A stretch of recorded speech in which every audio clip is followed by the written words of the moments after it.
church today, I'm so happy to see. I know if I go individually, you will have testimonies. That means Jesus is working. That means exploits are being done. You are going to continue this week. It shall be greater than last week. If I'm talking to you, give me a belief. So be it. I said you will conquer territory. They said you won't get to, you will go beyond it. They said don't touch your hand, you will handle it.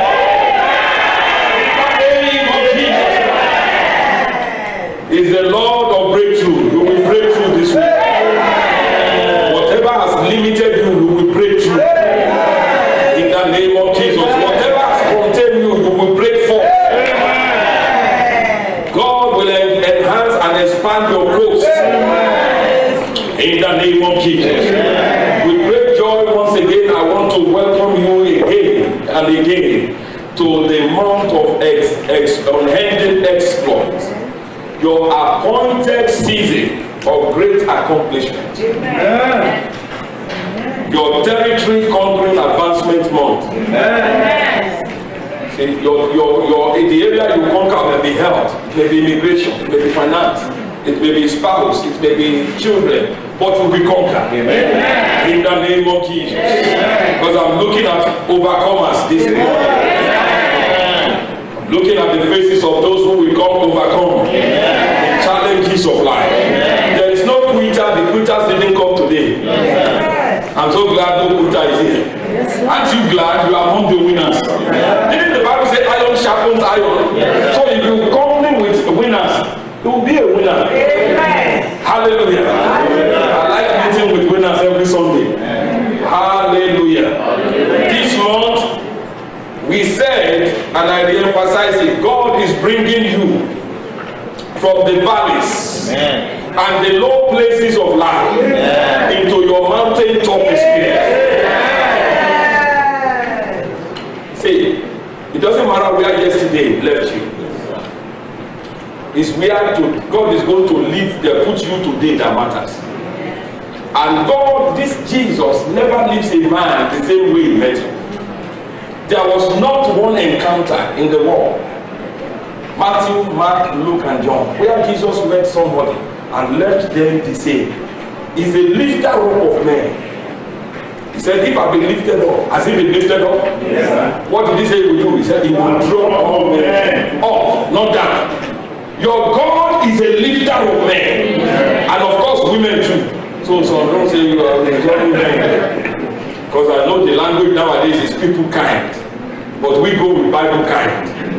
Amen. Mankind. Amen. Amen. God is a good God. When I say men, I mean male and female men. So don't say pastor is a feminist.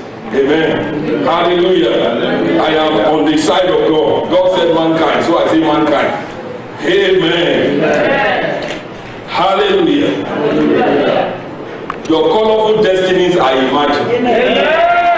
The feedback I'm hearing is giving me assurance that unbreakable foundations for a greater and glorious tomorrow are being set even from this month. That means you have stayed in the back bench long enough.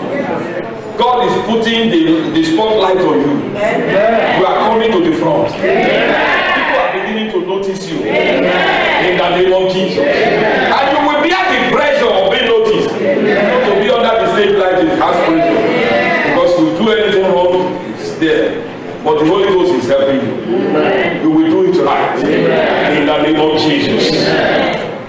This month marks the beginning of divine deliveries. What are the things? Unlimited, undeniable, unquestionable breakthroughs. I see truckload of the goodies of heaven being dumped in your house. Oh, that amen is too big.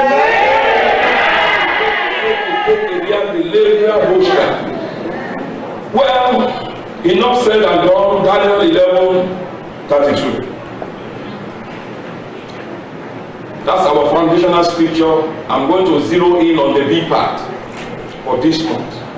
It said, but the people the people that know their God.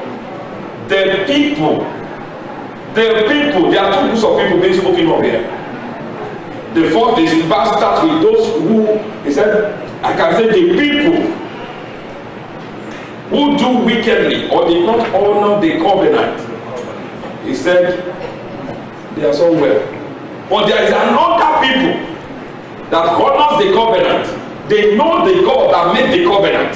They know their God. That they shall be strong in the midst of stiff opposition.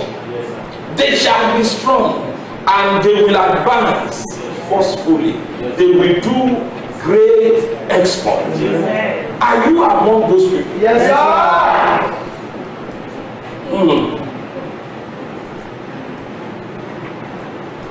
We started on this adventure of exploit a few weeks ago. And let me recapitulate on some things that were said. Everyone born of God is an overcomer. You don't become an overcomer. You are born an overcomer. And by heritage, you are destined to live a victorious life. 1 John chapter 5 verse 4. This is who you are. Whatever is born of God overcomes the world. Are you born of God? Is Jesus your Lord? If Jesus is your Lord, then you are an overcomer. That means things that are coming against you, by God, you are going to overcome them. And this is the victory that has overcome the world. What is that victory? Faith is the spiritual force that makes a weakling an overcomer. And this faith is in you the day you make Jesus the Lord of your life. So you have the instrument to win always inside you. You might not have been using it, but you have it. You God equip you to overcome all the challenges of life. Although you are not supposed to win some and lose some, you are supposed to win all. I'm supposed to win all. Have you ever lost? Have you ever lost anything? Yes. You've tried some things and it didn't work out. Yes. How does it taste? Defeat tastes bitter. It leaves a sour taste in your mouth. I hate losing with passion. I don't want to lose. Have you ever won anything? Yes. How does it taste? Sweet. You just be happy. It's like somebody just gave you 20 million. Cool, 20 million US dollars, not Canadian. In your account, and there's some. Oh, every time you log in, you look at that is the aura of victory. Victory is sweet. And God does not give back to a failure child. According to scripture, every child of God is meant to be a winner. In this nation, your losing days are over. God sent me to speak to champions. And every day I am seeing the champion in you rising up. I see progress that you are conquering territories. And it shows on the face of people. I'm seeing victory lapses. People that are running on the video are doing it. You see somebody that's winning, you look at their face. I'm not talking about the packaging. Like Sister Edith said one time. He said it's all packaging. Amen. She's sitting in front of the so I can pick on her. I'm talking of the real one. That the peace of God is just there. You know, this one is winning. You know it's winning. Thank God for the packaging. The packaging is good. As I break it to you, maybe so the packaging is good. Package it. If you are in the battle, package it. Let the devil know you are a winner. Amen. Yes. Hallelujah. Hallelujah. God through oh, Holy Spirit, help me. God through Christ created you not for trouble, but for unending exploit. God did not save you to load you with trouble, but rather the Bible says He daily loads us with benefits. And Psalm 103 details those benefits in case you are confused about them. He said, for He forgives all my iniquities, He heals all my diseases, He redeems my life from destruction, He crowns me with loving kindness and tender mercy, He renews my youth like that of the eagle. So I'm looking ever fresh. You are 50, you look like 30. You put on your jeans, you shave the mustache and everything, you give yourself a good haircut, you come out like Pastor Jones, people say, who? Look at that boy. See that dude, man. I didn't know he has a battalion at home. He renews our lives like the eagle. That's why Christian people are the happiest people, or should be the happiest people. Amen. Amen. They should be the peaceful people, because they can't walk. He said, cast all your cares on Him, all your anxieties, all your worries, for He cares for you. He carries the burden on daily basis. So what do we do? I am carefree. I just enjoy the goodness of God. Amen. Amen. From this day, a new day has started for you. We said it takes power to carry out exploit, and we define exploit as what? To advance forcefully and perpetually, that means continuously. We said to do exploit is to accomplish great things and to succeed and keep on succeeding. That is great exploit, not one-time success. Continuous success. Did you remember what God said about Isaac? The man became great, and he continued to be great, and he what? Kept on becoming great, and he became very great. There was no adjective to describe what the progress he was making. He was born rich, but beyond what his father Abraham accomplished, he advanced in the face of opposition. That was exploit. Great one. May that be said about you. And he continued to be great in the land of Canada. And he became, or she became, very great. That shall be your story in the name of Jesus. Deuteronomy 8:18 says, but you shall remember the Lord your God, for it is He that gives you the power to succeed. New Living Translation. To have success. To succeed in any endeavor of life takes divine empowerment. So, in the school of exploit, empowerment is what? A must. It's a must. And I started a couple of weeks ago sharing with us 2 vital keys to unending exploit. These 2 are the foundation. Any other thing that you are going to have, you have to learn. And if you have an understanding of these 2, and you are walking in the conscious reality of them, your exploits will never have an end. The first one is God Himself, the Holy Spirit. God is Him that gives you the power. So it must be a God that desires for you to do exploit. The Holy Spirit is the first vital component in the school of exploit. And we spent some time looking at the Holy Spirit. Let me just read some of the things we said about it. It said many believers know about the Holy Spirit, but they don't know the person of the Holy Spirit. He said the Holy Spirit is the third person. That doesn't mean he's the least among the Godhead. No, but he's the third person. All the Godhead, they are equal.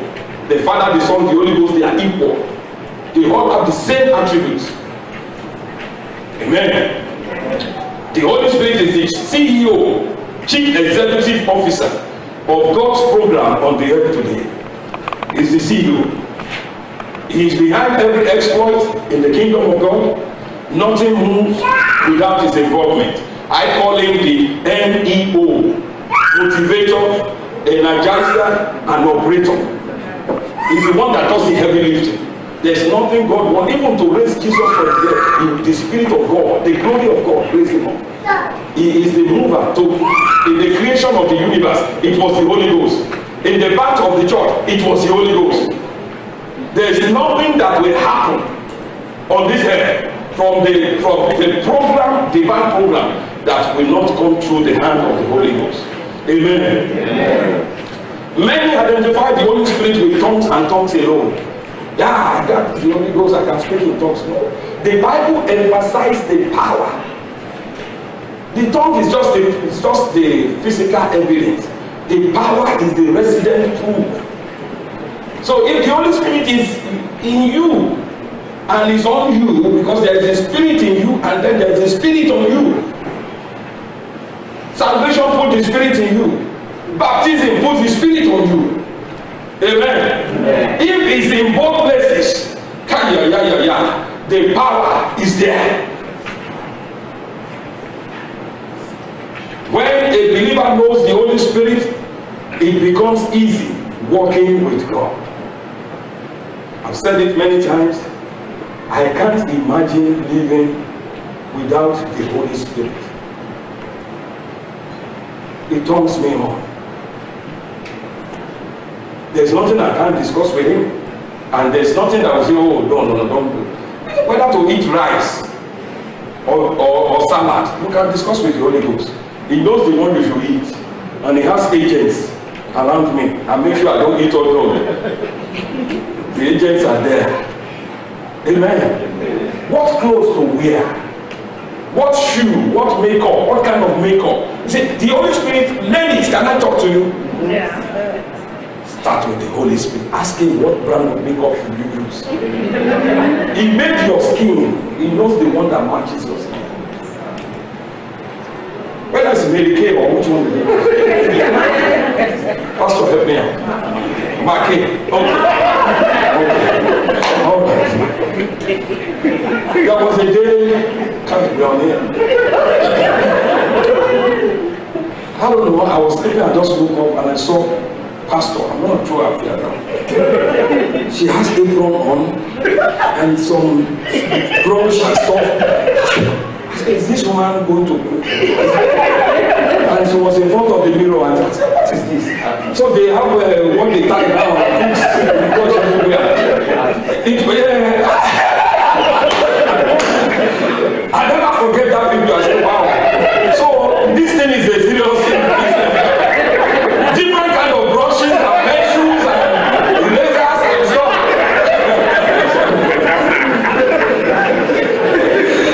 I said, Lord, thank you for making me a man. If I spend 30 minutes in the barber shop, I'm looking at my time.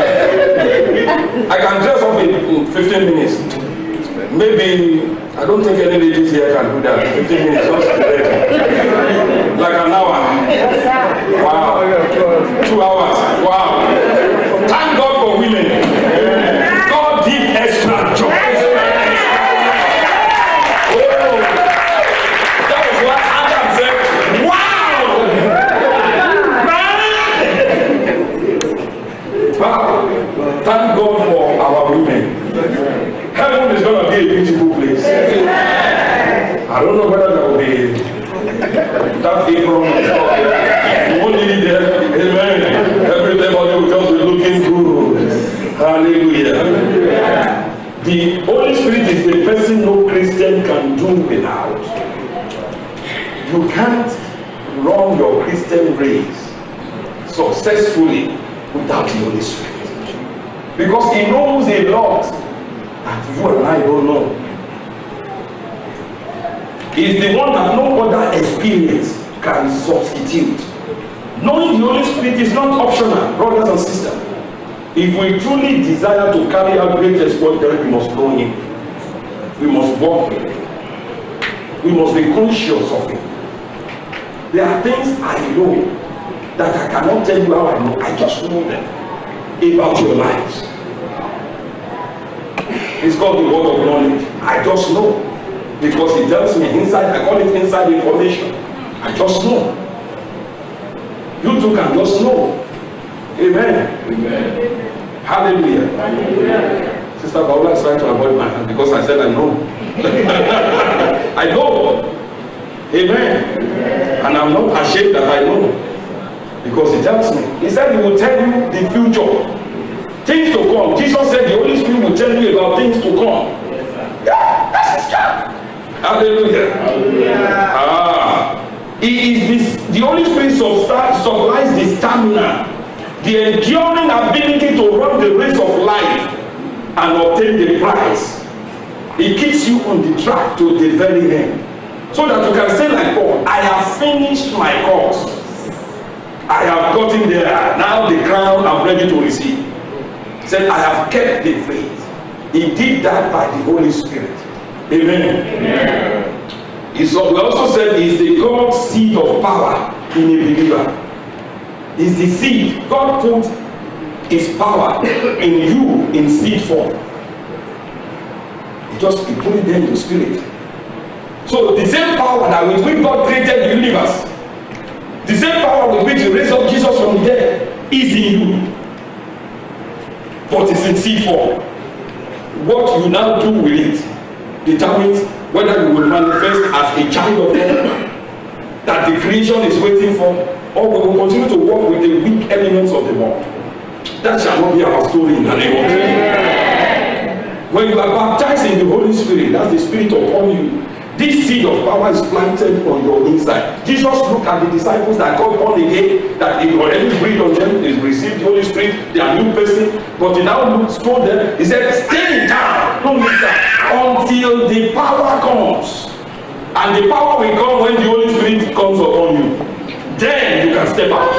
And when the Holy Ghost came in chapter 2 of Acts, they step out. Amen. Peter was bold.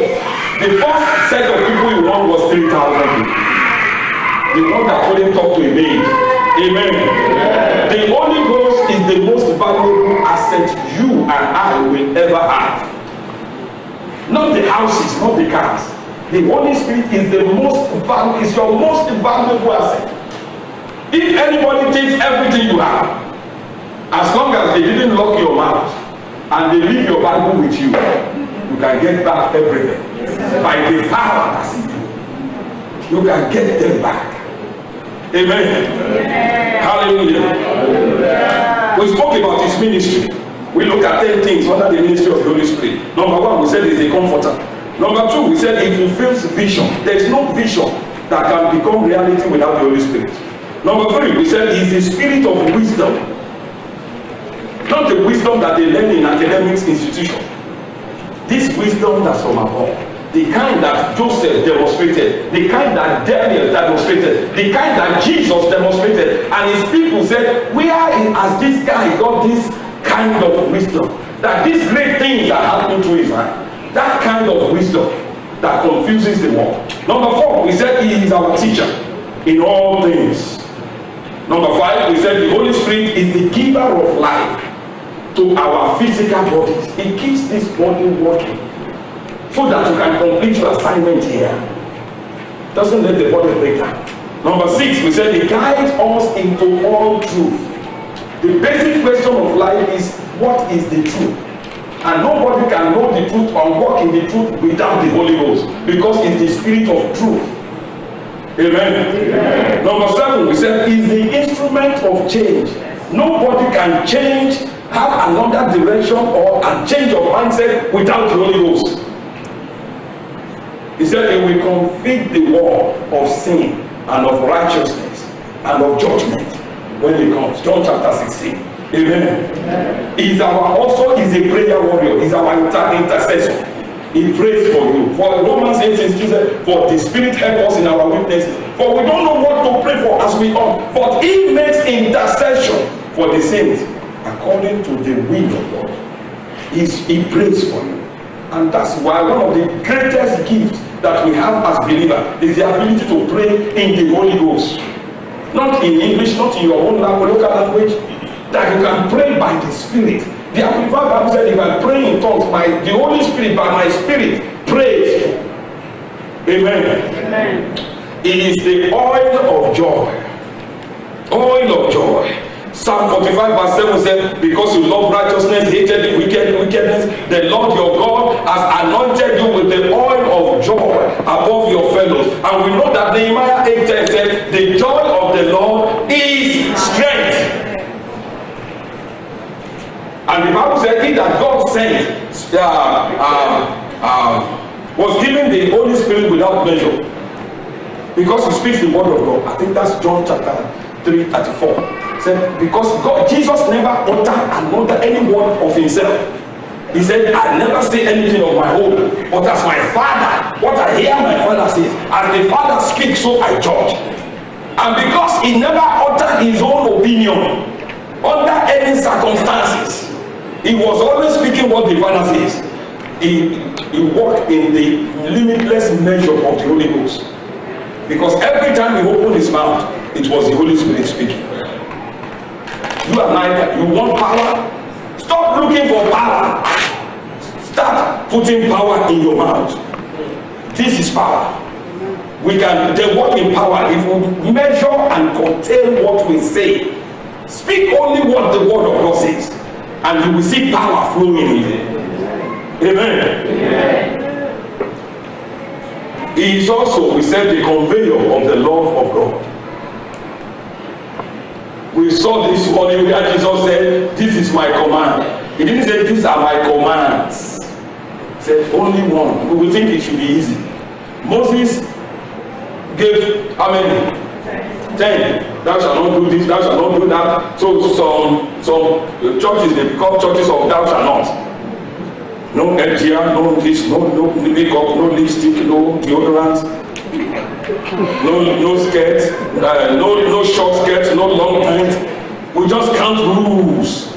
But Jesus gave us more. And that one encompasses everything. He said, you must love each other as I've loved you. That took care of everything. If you love me like Jesus loved you, you won't backbite against me. Do you agree? Yes, sir. If you love me like Jesus loved me, we won't do business together and you swindle me. You agree? Yes, we can go on and on. Amen. It's a new order of behavior. Amen. Amen. Oh, pastor, I can't do it. You don't know. You don't know what that person has done. Then you are calling God a liar. For the Bible says in Romans 5:5, the love of God has been poured abroad in our heart by the Holy Spirit. You have what it takes to walk in the commandment of law on your inside, except you are not born again. If you are born again, it's there. So you can do it. Hallelujah. Hallelujah. And then we went on to the second vital thing. The second vital thing, which is revelation knowledge. And I told you last week that I deliberately put the word revelation before knowledge, so we don't equate it with the knowledge we acquire in schools. This one you can't learn in the best university in the world. It's not available. No professor can teach you. There's only one teacher, the Holy Ghost. There's only one reference book, the Bible. Anything outside you can't learn it there. Hallelujah. Hallelujah. Knowledge of our covenant rights and privileges is a vital requirement in the school of export. What are rights? Early this morning the Holy Spirit pointed out to me, what are rights? What are privileges? And I went to search the dictionary. Your rights are your entitlements, things you are entitled to as a member of the family of God. I have biological children. They are entitled to certain rights, which include food, because they are my children. It's my responsibility to provide food for them until they become adults and I can kick them out. I've told them I'm waiting for when I kick them. So instead of finishing one bag of rice in 2 months, me and my wife, we can eat it in 1 year. Hallelujah. They have rights, they have entitlements, they are entitled to certain things per their age. But what about privileges? Privileges are the things that are available for you. You may choose them, you may not. You may make use of them, but they are available, they are provided. Amen. As a child of God, you have rights and you have privileges. But if you don't have knowledge of them or how to access them, then you can't do exploit. And I will show you a few of them before we get done today. Your knowledge of God's will. And the will of God is not a mystery. Because we have been theologically taught wrong. You never know. On Friday we were doing some things in the intercession room. Said, okay, some school of thought was that if it works, then it's God. If I apply for a job and they give me the job, then it is the will of God for me. So it's trial and error. The will of God is not trial and error. The word of God reveals the will of God. Just like the word or the testament or the will of every man represent the thoughts and the wish of that man. The thoughts and wish of God have been written down. This is the first and second will of God. Oh, but Pastor, I have been looking. I have not found where he said thou shalt marry Brother Tunde and not Brother Wani. You will never find that in the Bible. Those ones, you will access them by the person of the Holy Ghost. Which job to take? The one in Alberta or the one in Winnipeg? You will never find it in the Bible. Those information must come to you live and direct from the Holy Spirit on your inside.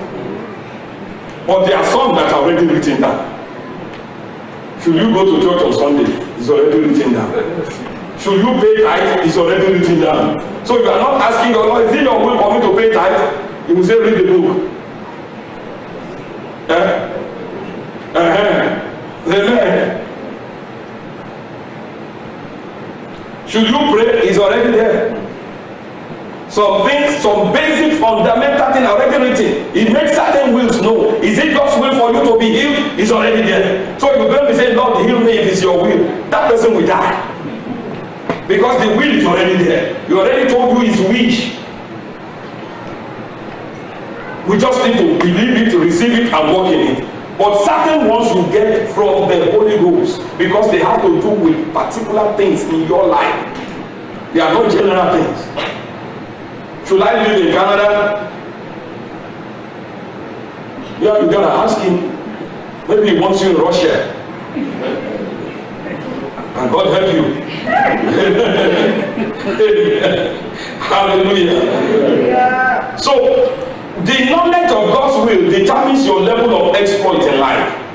We saw that last week in Hosea chapter 4, then Isaiah chapter 5 verse 13 said, my people are destroyed for lack of knowledge. My people are gone into captivity for the lack of knowledge. Your faith will never, I made this categorical statement last week, and I'm emphasizing it again. Your faith will never rise above your level of knowledge of God's word. You can never walk with God beyond what you know about him and his word. You can't do it. And let's bring that down. Your legs will never take you to a place where your mind has never been. You are in Canada because your mind came to Canada first. In other words, your leg will follow your mind. For he said, as a man thinks in his heart, so is he. Your legs will follow the thoughts of your heart. That's why you need to put good stuff in your heart. Thoughts of, I can succeed, I can do it, it's possible. If not, you won't advance. We are talking about exploit. I can't do it. If those are the thoughts, you can't do it. But if you are like Obama, yes, we can. And if we can, then I can. Then you will. You will. Amen. Operating by the word, by the knowledge of God's word puts you on God's level. I know many Christians are too spiritual, they don't want to hear that they can operate like God. But God called you God. He said, for he called them gods, to whom the word of God has come. It is the word of God that makes a God out of a man. He told Moses, he said, I have made you a God to Pharaoh. And Moses operated as a God. He said, Aaron, your brother, will be your prophet. In other words, you are not permitted to talk to Pharaoh direct. So, Pastor Moses stands.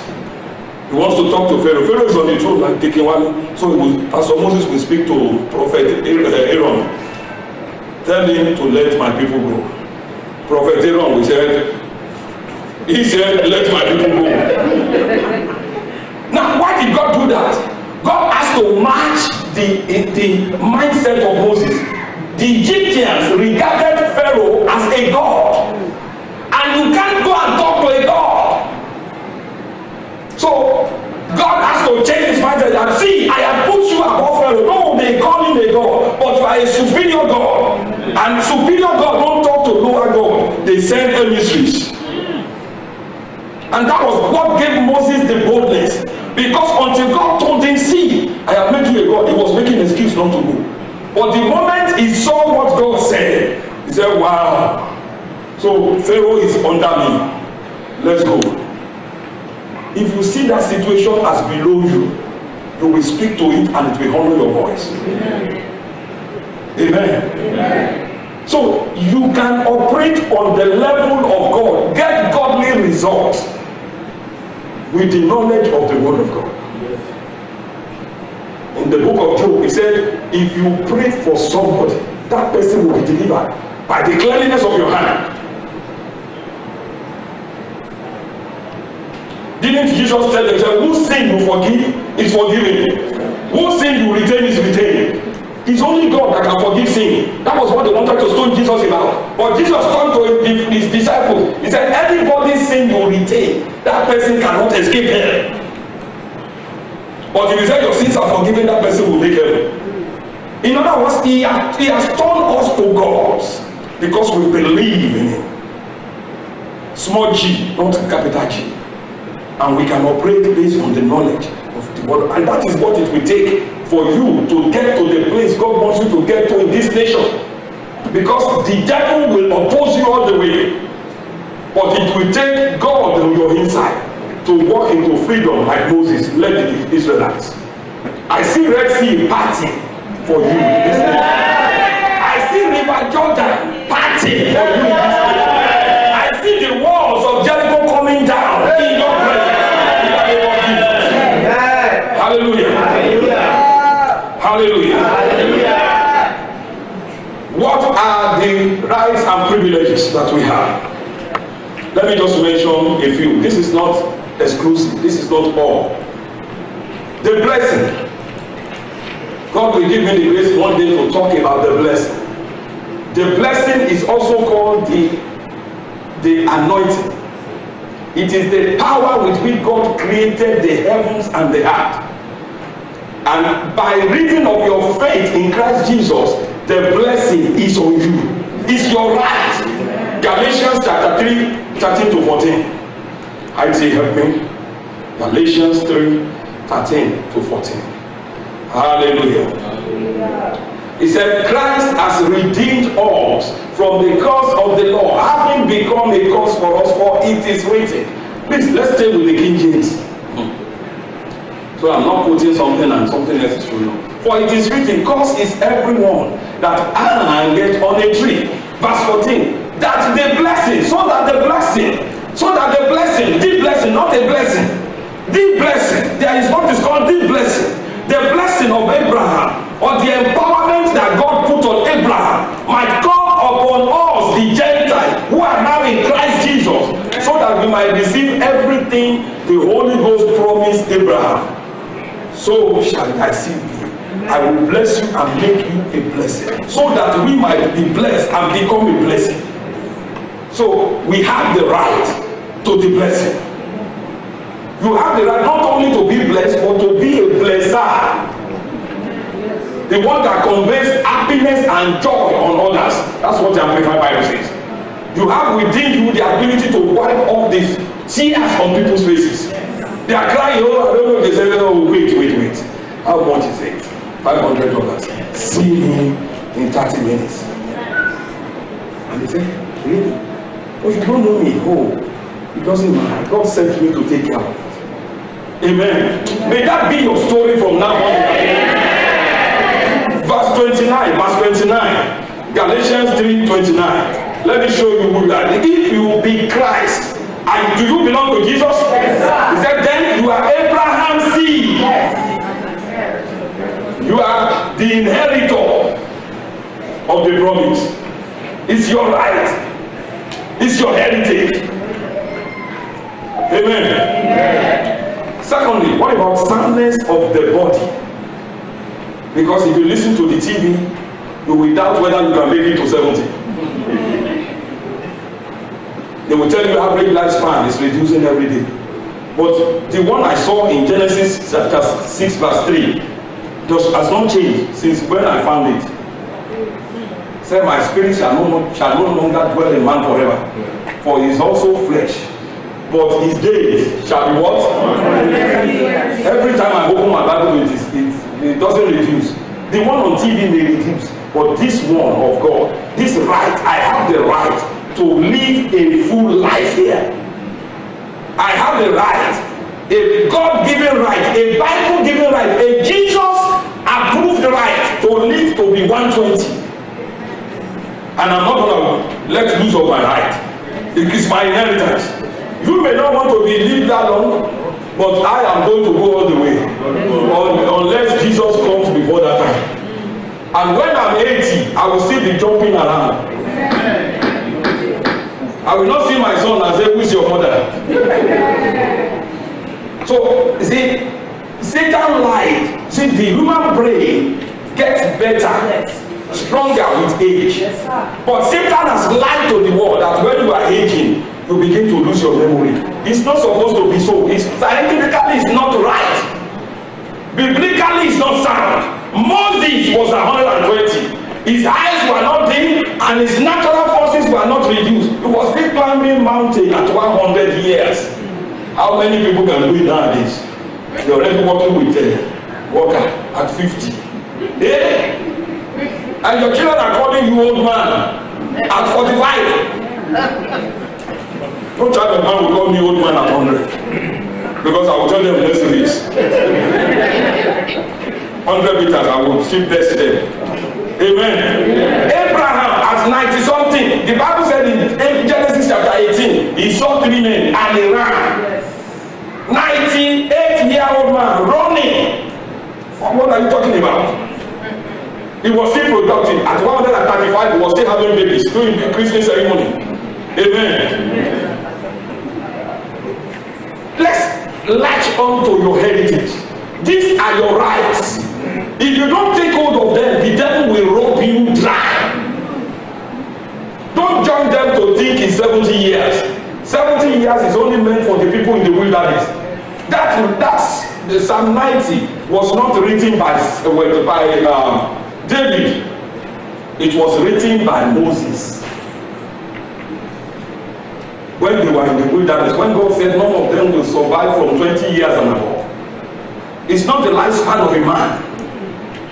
The book of Genesis is the beginning, the book of beginning. God said it from the beginning. You are permitted to live to 120. So believe you will go all the way. But you can't be eating McDonald's 3 times a day. It takes wisdom. These things are not automatic. You can't be eating McDonald's twice a day and think you make it past 80. If you even make it to 80. All those processed food. So let's apply wisdom. I'm going all the way. So no more hot dog for me. No more Eon and all those things. Eon in the morning. The time I'm closing now, second closing.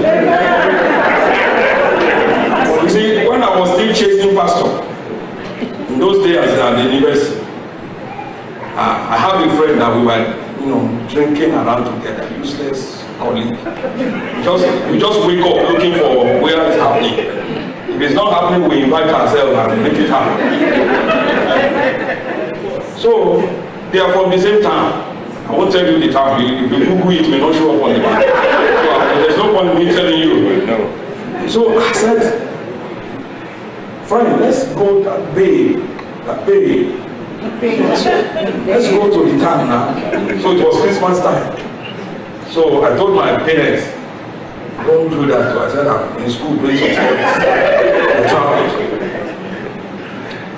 I know all these young ones, you are not like me. That was BC. That was in my whole life before Christ. Understand, that was before Christ.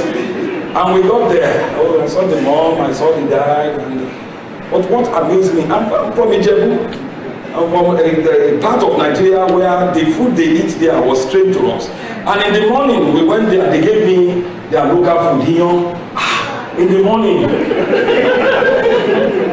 We went back for lunch, they gave us there's a problem there. In the evening to I said, there's a problem here. I managed that one day, the second day, the same thing. I said, this is serious. For 3 days, I'll never forget. This is serious indoctrination.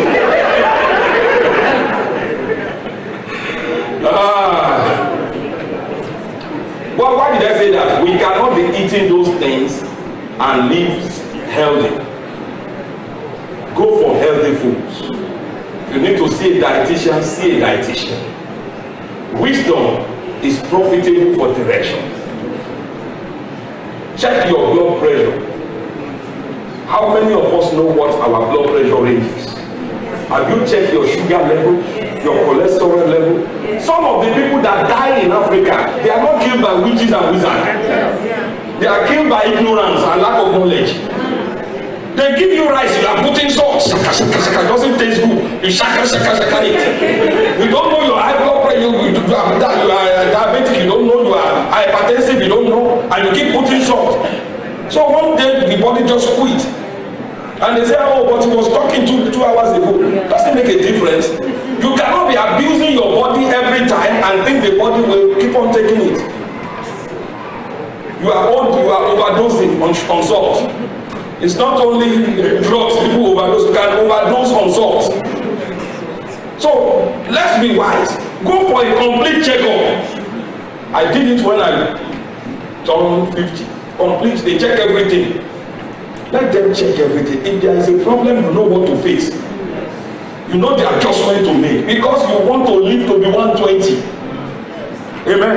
And stop eating junk food every time. It's good when you are young. Your body can recover easily. But as you become like me, your body you are stretching the elastic limit. Eat fresh food. That's why our parents live long. Because they are always cooking fresh food, vegetables, something fresh every day. But people in this part of the world will just eat junks, processed food. Amen. Eat more leaves. God gave man leaves before meat. Eat more leaves. They call it salad here. Eat fruits. And I'm not saying become like a goat.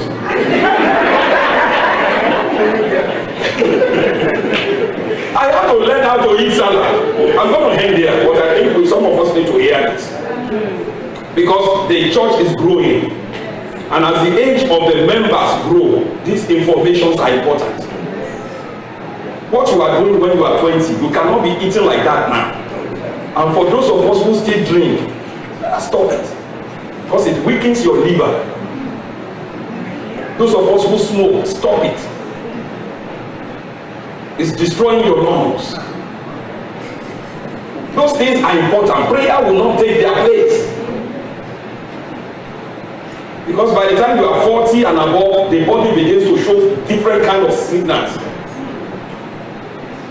Let's begin to watch our lifestyle. Go to party every Saturday and drink 2 bottles of NSC. You are killing you. You may not make it in 60.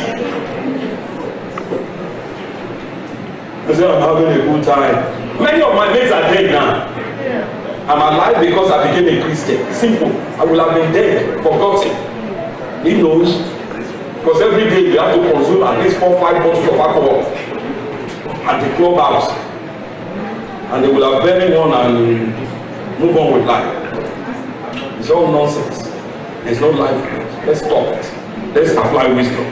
Long life is your heritage. Say, with long life will I what? And until you are satisfied,